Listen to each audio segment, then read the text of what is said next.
I got a phone call from my mother. She asked me to pick up some flowers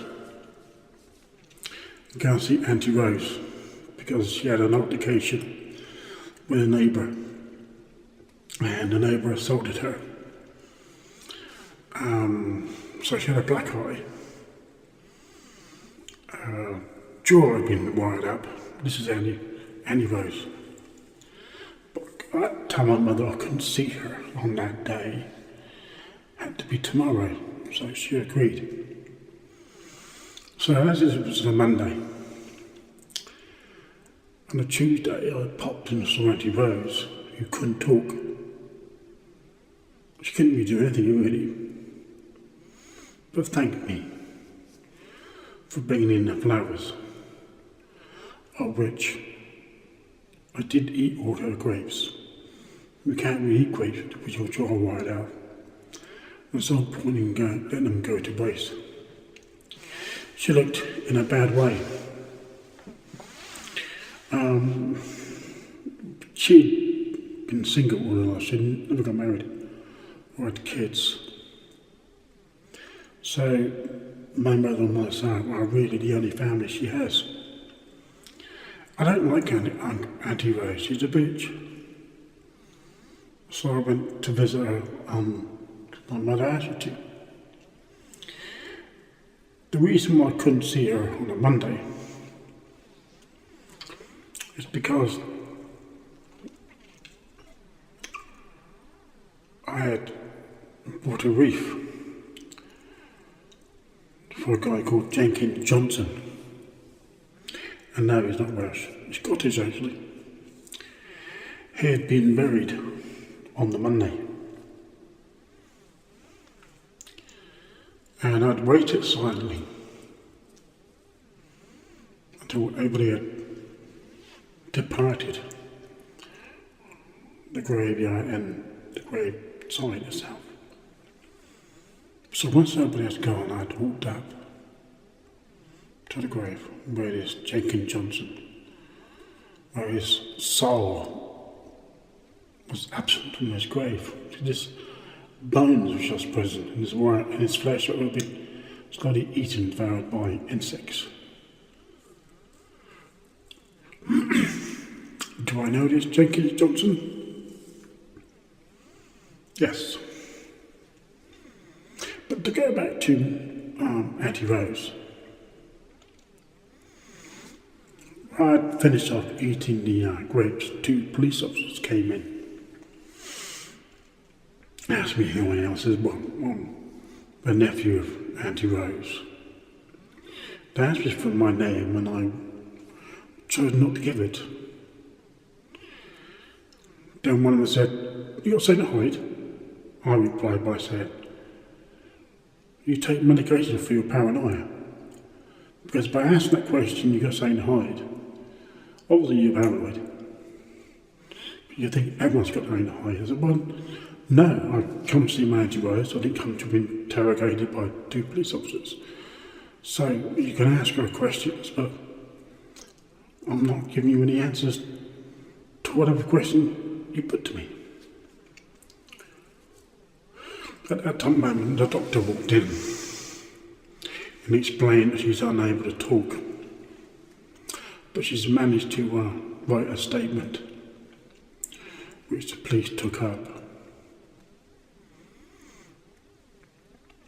And as they were both leaving, the officer, the paranoid one, said to me, no doubt, sir, we shall meet again.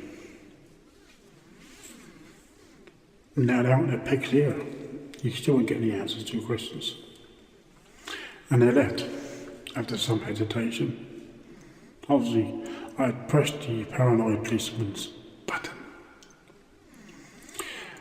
So I spoke to the doctor and he informed me he's on painkillers. And informed me that she's becoming very tired and would I leave, and thought, yeah, why not? So on the way to my mother's, I popped in at the graveyard to see my wreath to Jenkins Johnson had been removed. Well, it hadn't been removed, but as I was leaving, a woman, a man was standing by the entrance. She said, "We've been expecting you." I replied by saying, "You're not disappointed then?" And she replied by saying, "No, you can't touch him now as a sacred circle around his grave." I replied by saying, "Sacred or not, I have penetrated and I continue to penetrate. And as for Mr. Jenkins Johnson's spirit, he is in a place which you or your colleague can trespass on." And the male companion, the male with her, said, "We are protected by God." Really? So God allows this woman to create a sacred circle of positive energy to keep me out. Somehow I think there's a contradiction there. And I'm sure you have no idea what the contradiction is. And Liz about to say something, she interrupted. And she said, "Well, Jenkins Johnson's spirit is in heaven." I replied by saying, "If that is so, summon him, you being a witch and a servant of God. Summon him to prove he exists with God." And silence appeared. You know, when silence raises its ugly head, if things don't go quite right and people start looking at each other as if, what are we going to do? And that's what they did. She looked at him and he looked at her. He replied by, "I don't need to do anything for an asshole like you. Just leave and don't want to come back." So, I've done a very wicked and naughty thing. I summoned his spirit from the underworld where he's been tortured. And yes, you are correct. The reason why I couldn't see Auntie Rose on the Monday, only on the Tuesday, because I was not actually collecting, but I knew Jenkins Johnson would have watchers, human watchers, in the graveyard. So I went to meet him to make sure my wreath was still there. And when they realised that I had summoned Jenkins Johnson from the underworld, and he had been enduring a torturous moment, 24 hours to be exact, she attempted to put a curse on me. Started off with a hex, but it didn't succeed, then went to a curse. But she had a problem. The guardian that she believed she had was no more. It was a positive spirit, a positive energy, so I removed it from her, including her guide, and left her nothing. She realised this, she realised it was too late. I sent him back to where he came. I placed our guide and guardian around me safely because they had done nothing wrong to offend me. And I summoned a winged phantom. Only one to take over custody of this arrogant bitch and this low-grade human who was attempting to project themselves as greater than myself.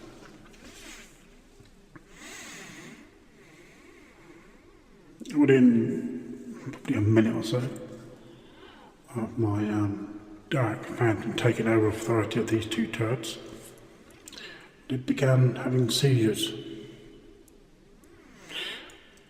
I left them there. and departed to see my mother. And that's what I tend to do, because the graveyard's full of people that have offended me and done things which I consider to be inappropriate. And I place a circle around them so that visitors, if they know or are part of the family when they were alive, will be punished as well. So after a while, they didn't get visitors. Well, so my point is that because it's only a bag of bones in the grave, the flesh and organs have been devoured already. Or isn't insects delicious? And so, I didn't inform Auntie Rose that I knew it as Jenkins Johnson that assaulted her. But it was me that put a hex and a curse onto Auntie Rose a few months ago after moving into her new shared accommodation. Because she's a bitch. So it caused her to upset Jenkins Johnson. He in turn retaliated and smacked her one. So the moral of the story is, piss me off and I shove a demon on you. Oh, it's fun being a grey sorcerer. But be careful. The door to your nightmares. Keep it locked, but still barricaded. Goodbye, I am SV Dagon.